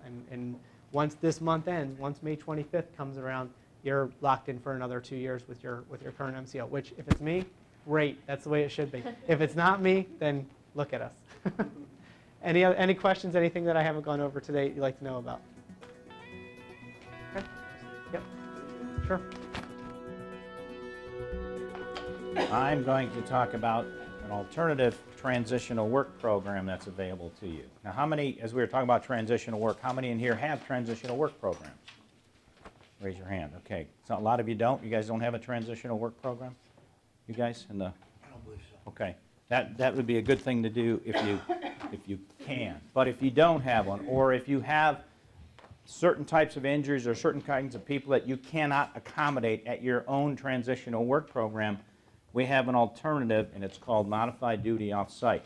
The picture you see, this is a dramatically scaled down presentation, but one of my themes on this presentation is that work is good for us. That's a picture of my dad and my uncle way back in the 50s. I labeled that P90X 1950, and their idea was, you actually know that in the P90X now, they've actually got people using the sledgehammer to hit big tires. Well, we did it. We actually hit the concrete. We were breaking out a piece of concrete, and we're actually doing something. So now that's kind of come full circle. Work is good for us. If you're, and Eric or Derek alluded to this before, if you're off work for any length of time, all kinds of bad stuff happens to you. Your mortality rate actually goes up by 43% if you're on any kind of disability for a long time. Now, you don't hear that from the attorneys that come on TV between 11 a.m. and 2 p.m. and say, we'll make them pay. I'll get you some money. You don't hear that from them. They're not going to tell you that. But work is actually good for us. So if you have an injured worker and you have a transitional work program at your cement company and you cannot accommodate his restriction from that physician because the physician's made it difficult to do or whatever, we actually have a program. We will take that restriction and we will place them off-site at a local nonprofit organization. So we get the restriction from the physician. We match it up with a local charitable organization. And instead of them sitting at home watching TV and the attorneys, they get up every day and go and stay in a work routine. And everybody in this room knows that if you stay in that work routine, right, doctor, it's good for you. So that's what this program does. We've been doing it for over 10 years. We've done over 3,000 placements. We do placements across the country. We've done a placement in Hawaii. It's legal. It's recognized. Yeah, we didn't get to go to Hawaii though. It wasn't my customers. Shoot, and it's legal. It's something that's good for the worker, and it allows them to rehab. Again, if you talk to Donna Hamlin back there, as one of our fine case managers, rehab work is part of the rehab process. We all know that. Work is good for us. So this keeps them every day. They get up and they go do something for a charitable organization. You pay them just like you would in your transitional work program. There's a case manager that meets with them. We do a simple job description of what they're going to be doing so that there's no, they can't manipulate the situation. So, and I've got the couple of benefits. The employer benefits, your direct cost savings and indemnity, reduction of lost time days, keeps the employee working. Injured worker benefits, they get their regular wages, they get support during their recovery, helps reduce deconditioning, keeps them in the work mode, and others. So it's a good program. It's out there. One of my biggest customers is a grocery chain that you would all know and you probably use a lot. They've been doing it for about 7 years, and anybody who was in the Giant Eagle who gets injured in the distribution center and they can't accommodate their restriction, they don't go home. They go into our program. And if you talk to Cindy Michelle over there, she loves it. And so it works. Again, it's not punitive. We're not trying to hurt anybody, but it's an important option that you have in transitional work. And here's how I described it. If you take a piece of paper and draw a circle on it and maybe a little piece of pie of that paper, that's what modified duty off-site is. You're going to use this once a year, depending on the size of your company. Maybe once every 2 years. But it's going to be in one of those cases where you've got a certain kind of individual or a certain situation that you can't accommodate. This program can accommodate it for them. And the word gets out pretty quick, just like it does about regular transitional work, that, hey, they're gonna send you to the local nonprofit, and you're gonna get up every day. We have seen miraculous healings occur with the program. I didn't bring this with me, but I've got a customer that, oh, this is actually a customer story, success story of a staffing company in Cincinnati that we do, and how many of the referrals have had cost savings. They love it. They absolutely love it. But I've got some statistics on, I've got a table of statistics of guys who were injured. They were injured for 15 months, and they did not get back to work. And they entered into this program, and they got back to work like the next day. We had one guy that was not with the company for 19 years. This is the classic. 19 years. Now, we don't know what he was doing during those 19 years. We don't have any way of tracking it, but he wasn't working for the company, and apparently he was still on TT or something. He entered the program. The next day he got back to work. That's all I can tell you. It's something that's a positive thing that can really help you, and it sends a really good message. And again, you're not trying to hurt the employees, but doggone it, work is good for us. We're not going to let you sit around. Usually I also have a picture, and anybody know who Maynard G. Krebs is? Anybody old enough to remember him? Yeah. He was a guy who didn't want to work. Dobie Gillis. Anytime somebody said work, he would go, work, work, because he didn't want to work. So that's kind of the opposite of those two guys in that picture. So that's basically the gist of it. It's called modified duty off-site. We have a special rate that we do with CEA customers. Go ahead, Derek.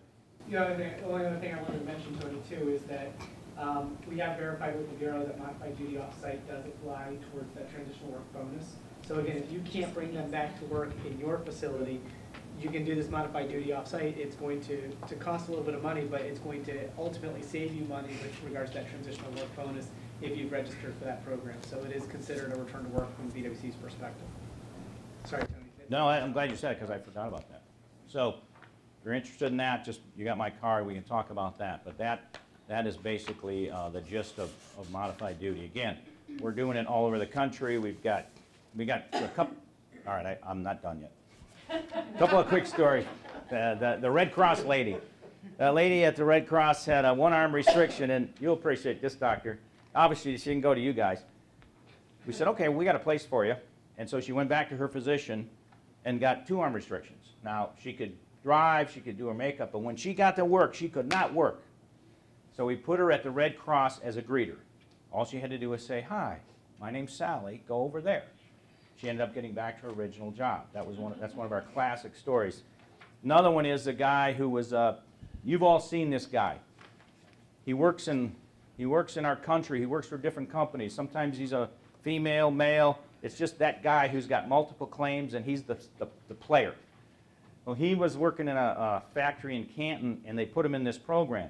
Well, the charitable organization does a background check. Now, they don't always do that, and that's up to them. Well, on the background check, the guy was a felon. So he conveniently, on his application packet, the stamping company or whatever in Canton forgot to mention it. So they fired him not for having a workers' comp claim, for lying on his application. And my story is that lady, she was so happy she would have hugged me. She called me up and she said, we got rid of him. But again, that was the guy who has, multiple claims, knows the system. He knows it better than any of us do. And so we got rid of one of the bad ones. We had another guy that got fired from his job because at the charitable organization, it's just like you're working for your company. All the same rules apply. And the guy started using foul language. Well, what would you do if at Shermer he used foul language? You'd say, hey, you can't do that. And then if he kept doing it, you'd say, write you up. And eventually the guy kept doing it, and they said, sorry, you can't work for us anymore. We don't accept that. So those are just a couple of anecdotal stories, but we've had a lot of people that get back to work and then have gone to volunteer at the charitable on their own time. So those are some nice stories. So, yes, sir. Play tax accountant for a minute. Is it considered a charitable contribution for tax purposes? We used to say you can get charitable contribution, but somebody legal up at CareWorks or somebody said we better not say that anymore, so we don't say that. I don't know what that's about all. You just can't. Personally, I don't know why, because you're contributing to a. But if nothing else, hey, it doesn't look bad if one of your guys is working at a local charitable and there's a picture of him in your internal newspaper, nobody knows all about the workers' comp injury. They just know this guy's volunteering as part of a program. So, anything I missed? Derek, Donna? Kind of answer your question, so I think it has something to do with payroll being taxed. I don't know tax laws or anything, but it has something to do with your payroll being tax deductible or something along those lines. That's why you can't, yeah, but I would check with your individual. By the way, the nonprofits love us. I mean, they actually have called us up now and said, hey, you got any more of those injured workers? Because we need volunteers. Actually, I have several. I had an injured worker. There was no way they were going to be able to ever go back to their job. They loved, it happened to be at the Red Cross and it was in Akron. They loved it so much that she diligently watched the board so that she could get a job, and she actually works at the board now. At the Red Cross? At the Red Cross, yeah, because she watched the board. Nice. Because she knew she wasn't going to be able to go back to her job, but she loved where she was at modified duty offsite. I've had several people who have lost their job due to falsification of their MDOS paperwork. That is, we are very diligent as case managers of informing these people, when you write, what you're writing down on there has to be truthful. It is no different than your clocking in and out at work. And there was a guy who thought he was scamming? Yeah, and he actually was saying he was ill, but was not, and he tried to get the MDOS site supervisor to falsify his documents, and we got the phone call, and we were like, no, we will not, we won't do it. And then they called me, and I said, no, you cannot do that. We also have a number of doctors where we'll work with them, and we'll say, all right, if they can't go back to work because they're a pipe fitter or cement, you know, and it is a little on the heavy side of what their job is, but we can get them into modified duty off-site, and they will be working with the charitable organizations. The physicians like that. The person is working and they're doing something for the community.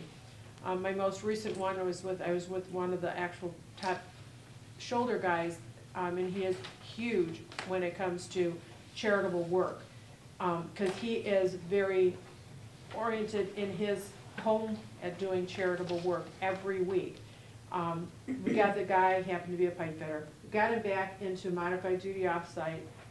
Problem was with his left side. The doctor gave specific orders for the left side. He was removing staples from papers. That was all he had to do, which was a right-handed job, didn't really impact his left arm at all.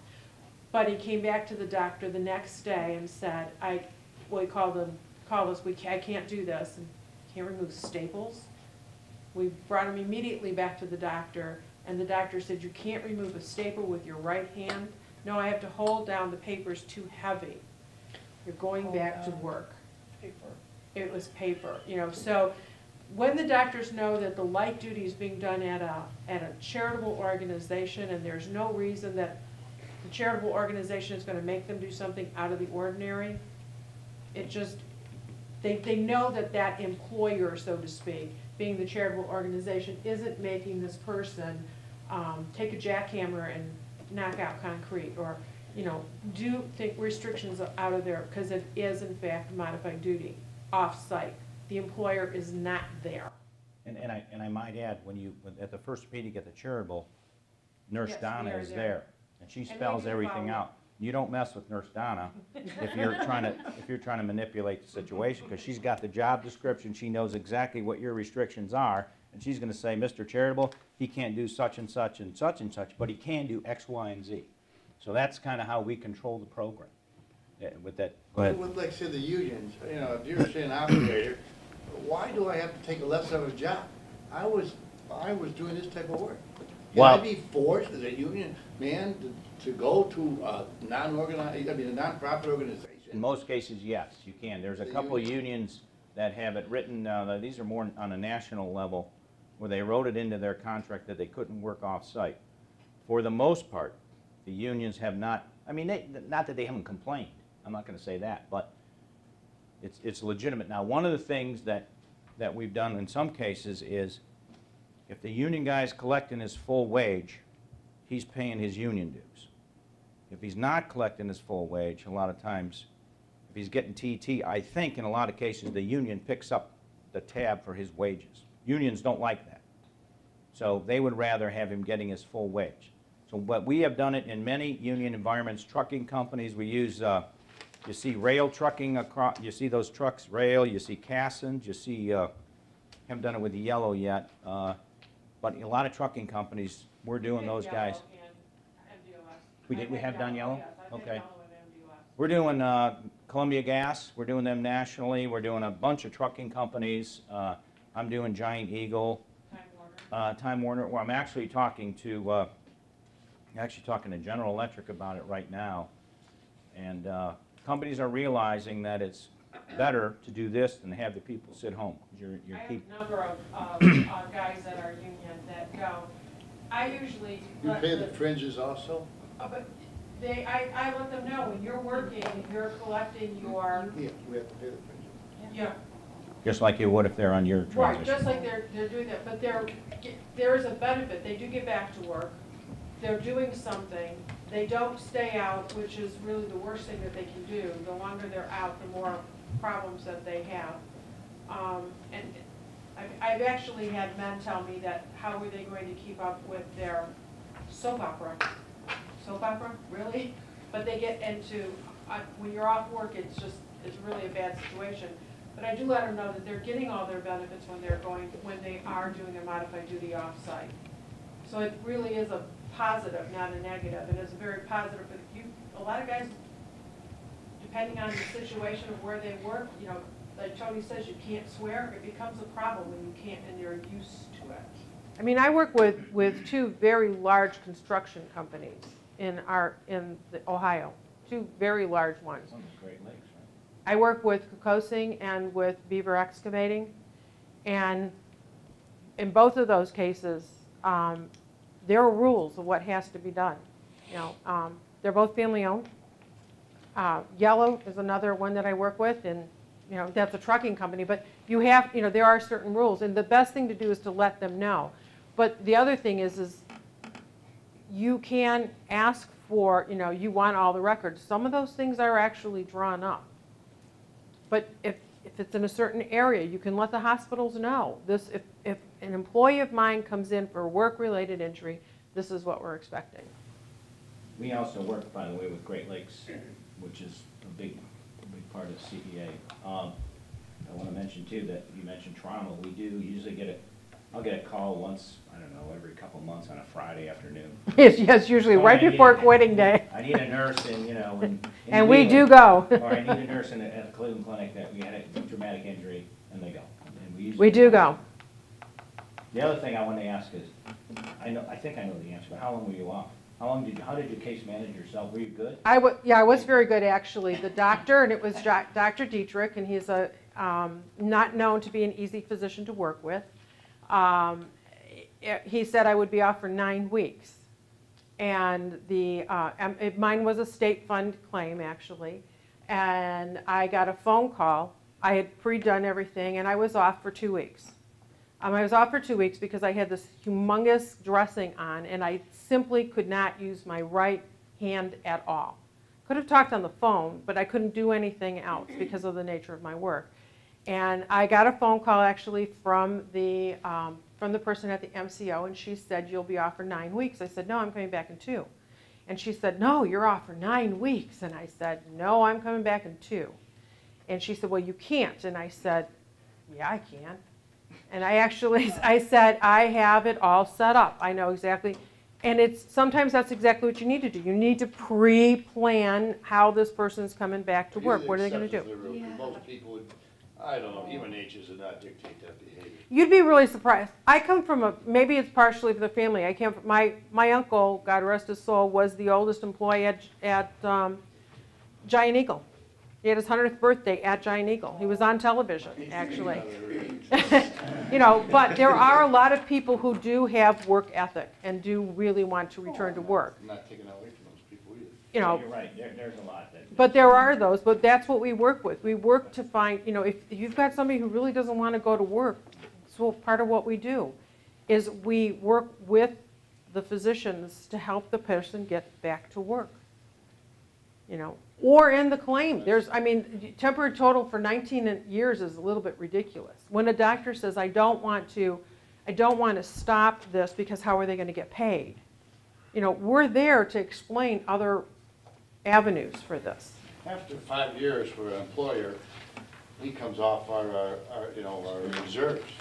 After 5 years, I mean, it sounds bad, but after 5 years, he's the ward of the state. Really, it's max claim value. And we're done with him. He wants to stay there 20 years. It no longer affects the contractor. So we no longer have an interest at that point. We lived with it for 5 years and we paid a heavy price for it. But as somebody that works and lives in the state of Ohio, I care. Oh, I care. I don't want anything to do, but you know, you get tied up with other issues to try to recoup your 5 years of loss. You ought to. All I was gonna say is that affects base rates, that affects employers, every employer in this room. Exactly. That's how I look at it. You know, I look at it as no matter whatever patient that I have, whatever it is industry that they work in, doesn't matter who they are or what they are, somehow or another it impacts me. Somehow or another it impacts my pocketbook. It, you know, when you're talking about restrictions, you and I were just talking about purses out there. I've sat with doctors who said the person cannot lift anything, and they can't lift, push, pull, and I've stood, well, patient can't leave your office. What do you mean? They can't leave my office. They can't lift up their purse. This is the case of a woman. She can't lift up the purse. She can't open the door to leave your office. She cannot put the key into the ignition. She can't open the door to get in her car. So what are you going to do with your patient? Because she can't leave here by what you just wrote. And the doctor stood there and looked at me, and he walked to the door and he walked back and he said, "You're serious?" I said, "Absolutely." You know, if somebody gives me a guy that's, and then I'm told that that person cannot sit, they can't bend, then they can't go to the bathroom. And I will say that to, I don't have to say that to a physician who's ACMED or who's PM&R. I do have to remind some orthopedic surgeons, though. That is something that they sometime or another forgot how that works, you know, but I will, you know, we will, that's what case managers will do. We will explain that, you know, when you write this restriction down, 8 hours a day, I would have found out how many hours that person slept. I swear to God. I would have added that in there. That would have been an automatic for me. But that is some of the things. Sometimes as nurses, that's what we do. We're in there to make things a little bit more realistic. You know, but at the same time, make sure, you know, I have saved limbs. I have gotten people to the types of, you know, we can't direct care, but you'll have a list with all 3 doctors, and you can probably bet that the top one is the first one on the list.